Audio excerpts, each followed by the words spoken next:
মামি কি করছেন কি? ছাড়ুন, মামা আর কিছুক্ষণ বাদেই চলে আসবে। আরে সুজীব, কি বলছো তুমি? তোমার মামা আসলেও আমার খোঁজ করবে না, কারণ সে একজন অকর্মা।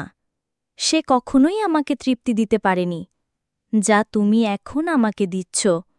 মামি, তাহলে ঠিক আছে, এখন তাহলে আমি তোমার ওইখানে দিচ্ছি। ব্যথা পাবে নাকি? আরে না বাবা, না, ব্যথা কেন পাব? যেই ব্যথা তুমি দিবে সেটিই আমার সুখের অংশ। নাও, এবার জলদি করে শুরু করে দাও। মামি, আমাকে শক্ত করে ধরুন, বাইর হতে চলেছে। হ্যালো বন্ধুরা, আমি সজীব, একজন তরুণ ব্যক্তি। আমি আমার মামার বাড়িতে কাজ করতাম। মামা তার স্ত্রীকে খুশি করতে পারতেন না, তাই প্রায়ই তিনি আমাকে তার ঘরে ডাকতেন। আমার মামি, যিনি দেখতে অত্যন্ত সুন্দরী, মাঝে মাঝে এসে আমার পাশে শুয়ে থাকতেন।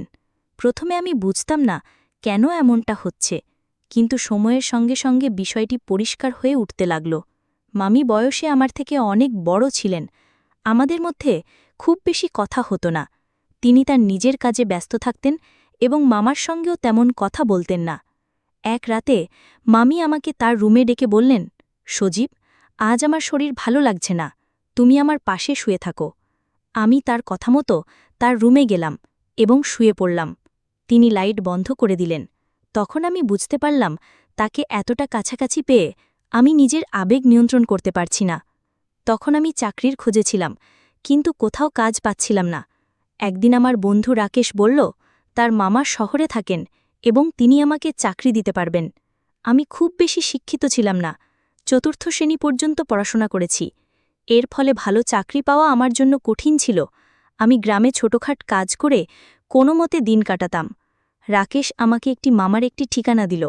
সেখানে গিয়ে আমি দেখলাম, তার মামা খুবই সম্ভ্রান্ত একজন মানুষ এবং তিনি হতে যাচ্ছেন আমার বস।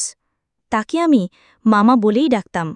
মামা আমাকে একটি ঠিকানা দিয়ে বললেন, তুমি এখানে যাও এবং ডাক্তারকে দেখাও। ঠিকানায় গিয়ে দেখি এটি এক ডাক্তারের চেম্বার।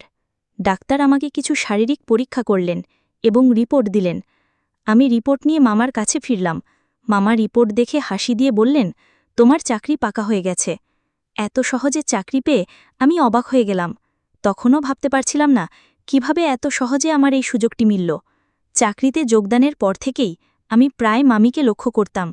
তিনি খুবই আকর্ষণীয় এবং মার্জিত। তাকে দেখে আমার মনে হতো, যদি আমার স্ত্রী এত সুন্দর হতো। তবে আমি নিজের দায়িত্বে আরও মনোযোগ দিলাম। একদিন পুরনো এক চাকর এসে বলল, তোমার বস খুব কঠোর, তার মনোভাব বুঝে কাজ করো। মামি একদিন আমাকে ডেকে বললেন, তুমি খুব অল্প বয়সী এবং সুন্দর, পরিষ্কার পরিচ্ছন্নতায় মনোযোগ দাও। আমি এমন চাকর পছন্দ করি যে মনিবের মতো পোশাক পরে। কথা বলে তিনি কিছু টাকা দিলেন এবং বললেন, এটা তোমার নিজের জন্য খরচ করো। মামিকে দেখে আমি তার প্রতি মুগ্ধ হতে শুরু করলাম। তার জীবনে কোনো সন্তান ছিল না, যা তাকে সুখী হতে দেয়নি। মামা বেশিরভাগ সময় বাড়ির বাইরে থাকতেন, আর মামি মগ্ন থাকতেন ফ্যাশনও পার্টিতে। মামিকে দেখে মনে হতো তিনি আমাকে পছন্দ করতে শুরু করেছেন। আমি প্রায় সিনেমা ও নাটকে প্রেমের গল্প দেখতাম এবং কল্পনা করতাম মামি একদিন এসে বলবেন, আমি তোমার প্রেমে পড়েছি। এক রাতে যখন আমি ঘুমাচ্ছিলাম, মনে হলো আমার পাশে কেউ আছে। মামি অত্যন্ত সুন্দরী ছিলেন এবং তার দেহ আকর্ষণীয় ছিল। আমার মতো একজন দরিদ্র মানুষ যখন ভাবতাম কিভাবে চাকরের মতো জীবন কাটাবো, তখন মামিকে আমার স্ত্রী ভেবে সারা রাত কল্পনা করতাম। মামি সবসময় আমার কাজের প্রশংসা করতেন। তিনি আমাকে ডেকে যে কোনো কাজ দিতেন, আর আমি সেটি সততার সঙ্গে করে দিতাম, যেন কোনো অভিযোগের সুযোগ না থাকে। একদিন মামি অসুস্থ হলে আমি তাকে হাসপাতালে নিয়ে যাই এবং মামাকে খবর দিই। মামা হাসি মুখে আমাদের সবার জন্য মিষ্টি আনলেন। কিন্তু সেই দিন থেকেই মামি যেন বদলে গেলেন। তিনি আমার দিকে অদ্ভুতভাবে তাকাতে লাগলেন এবং বাইরে যাওয়া বন্ধ করে দিলেন। ফলে এখন শুধুমাত্র মামিকে কাজের সময় দেখতাম। কিছুদিন ধরে আমার মন খারাপ ছিল। মনে হচ্ছিল আমি হয়তো মামিকে নিয়ে অশক্ত হয়ে পড়েছি। কিন্তু আমি আমার কাজ চালিয়ে যাচ্ছিলাম। সময় এগিয়ে চলল এবং একদিন মামি সন্তান জন্ম দিতে চলেছেন এমন খবর এলো। তবে মামা আগের মতো খুশি ছিলেন না। তিনি সবসময় চিন্তিত থাকতেন। এক রাতে মামা আমাকে তার ঘরে ডেকে বললেন, এই ব্যাগটি নাও। যদি আজ রাতে আমার স্ত্রী সন্তান জন্ম দেন, তবে এই ব্যাগ ব্যবহার করে শিশুটিকে গোপনে সরিয়ে ফেলো। আমি কখনো মামার কোনো নির্দেশ অমান্য করিনি, তাই সেদিনও কোনো প্রশ্ন করলাম না। কিন্তু আমার মন খুব অস্থির ছিল। রাত গভীর হলে মামি ঘুমিয়ে পড়লেন। আমি গোপনে তার ঘরে গেলাম। মামি তখন চোখ বন্ধ করে শুয়েছিলেন। তার মুখের সৌন্দর্য দেখে আমি মুগ্ধ হয়ে গেলাম, কিন্তু মামার নির্দেশ মেনে কাজ করতে গিয়ে আমার হাত থেমে গেল। ব্যাগটি নিয়ে শিশুটিকে ঢুকানোর সময় মামি হঠাৎ চোখ খুললেন এবং মৃদু হাসলেন। মামি বললেন, তুমি কি সত্যি শিশুটিকে মেরে ফেলতে চাও? আমি চমকে উঠে বললাম, এটা আপনি কি বলছেন? মামি বললেন, তোমার মামাই শিশুটিকে মেরে ফেলতে চান, কারণ তিনি সন্দেহ করেন এই শিশু তার নয়। তার কথা শুনে আমি স্তব্ধ হয়ে গেলাম। আমি বললাম, আপনি যা বলছেন তা কি সত্যি? মামি বললেন, তোমার মামা চান এই সত্য প্রকাশ পাক। তিনি বাবা হতে সক্ষম কিনা তা পরীক্ষা করতেই তোমার মাধ্যমে এই কাজটি করিয়েছিলেন। মামি আরও বললেন, এই শিশুটি আসলে তোমার সন্তান। আমি কখনো চাইনি তোমার সঙ্গে এমন কিছু ঘটুক, কিন্তু তোমার মামা আমাকে বাধ্য করেছেন। আমি স্তব্ধ হয়ে বসে রইলাম। এত সুন্দর একজন মহিলার সঙ্গে, যাকে আমি মামি বলে ডাকি, এমন কিছু ঘটতে পারে তা ভাবতেও পারিনি। মামির এই কথা শুনে আমি হতবাক হয়ে গেলাম এবং কিছু বলতে পারলাম না। তুমি বলতে লাগলেন, তোমার মামা এমন এক পরিকল্পনা করেছেন যা তুমি বুঝতেও পারোনি। তুমি মনে করতে তুমি তোমার স্ত্রীর সঙ্গে আছো, কিন্তু আসলে আমি ছিলাম। তোমার মামা রাতের আধারে আমাকে তোমার রুমে পাঠাতেন এবং তোমার স্ত্রীকে অন্য ঘরে অজ্ঞান করে রেখে দিতেন। তিনি নিজেই পাহারা দিতেন যাতে কেউ সন্দেহ না করে। মামি বলতে লাগলেন, আমি প্রথমে বাধ্য হয়ে এসেছিলাম, কিন্তু পরে তোমার প্রতি আকৃষ্ট হতে শুরু করলাম। তোমার কাছ থেকে যে সুখ পাচ্ছিলাম সেটা তোমার মামা কখনো দিতে পারতেন না। সেই কারণেই আমি নিজেও তোমার প্রতি দুর্বল হয়ে পড়েছিলাম। তোমার মামা যখন এই পরিকল্পনা চালিয়ে যেতে লাগলেন, আমিও নিজে এটি উপভোগ করতে শুরু করলাম। তিনি আমাকে তোমার কাছে বারবার পাঠাতে থাকলেন।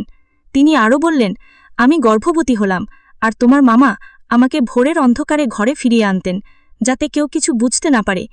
এইভাবে তোমার মামা তার সন্তান হওয়ার আশা পূর্ণ করতে চেয়েছিলেন। আমি নিজেও অজান্তে সেই পরিকল্পনার অংশ হয়ে পড়েছিলাম। কিছুদিন পর ডাক্তার জানালেন যে আমি মা হতে চলেছি। এ খবর শুনে তোমার মামা খুব খুশি হয়েছিলেন, কিন্তু আমি বিস্মিত হলাম যখন শুনলাম তিনি ডাক্তারের কাছেও মিথ্যা বলেছেন। মামি বলতে থাকলেন, কেউ কিভাবে তার স্ত্রীকে এমনভাবে ব্যবহার করতে পারে?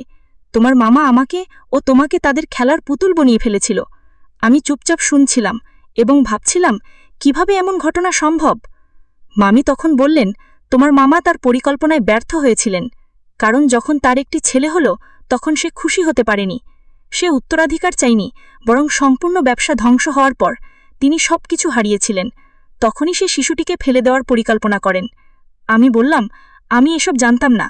যদি এটা অন্য কারো সন্তান হতো, আমি হয়তো জঙ্গলে ফেলে দিতাম, কিন্তু তুমি তার মা, তার যত্ন নেওয়ার দায়িত্ব তোমারও। মামি আমার হাত ধরে বললেন, এই সন্তান শুধু আমার নয়, তোমারও। তুমি তার পিতা, এর সুরক্ষার দায়িত্ব তোমারও সমান। আমি বললাম, তাহলে এই সন্তান আমার, তুমিও আমার স্ত্রী। মামি মুচকি হেসে বললেন, ধনসম্পদের লোভে আমি অন্ধ হয়ে এমন একজনকে বিয়ে করেছি যে তার সম্মান রক্ষা করতে তার স্ত্রীকে অন্যের কাছে পাঠিয়েছিল, এবং যখন আমি তার সম্মান রক্ষা করলাম তখন সে সন্তানের প্রাণ নিতে চাইল। মামি আরও বললেন, আমি আর এই মানুষটির সঙ্গে থাকতে চাই না। তোমার মন অনেক বড়, তুমি গরিব হতে পারো, কিন্তু তুমি একজন সৎ মানুষ। আমি তোমাকে বিয়ে করতে চাই, যাতে আমাদের সন্তান ভালোভাবে বেঁচে থাকতে পারে।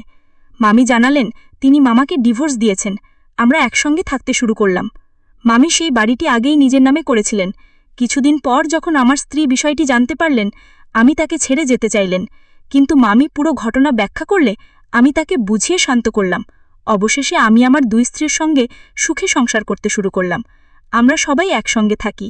আমি আজ খুব খুশি, কারণ এমন সুন্দর জীবন আমি কখনো কল্পনা করিনি। বন্ধুরা, গল্পটি কেমন লাগলো জানাতে ভুলবেন না।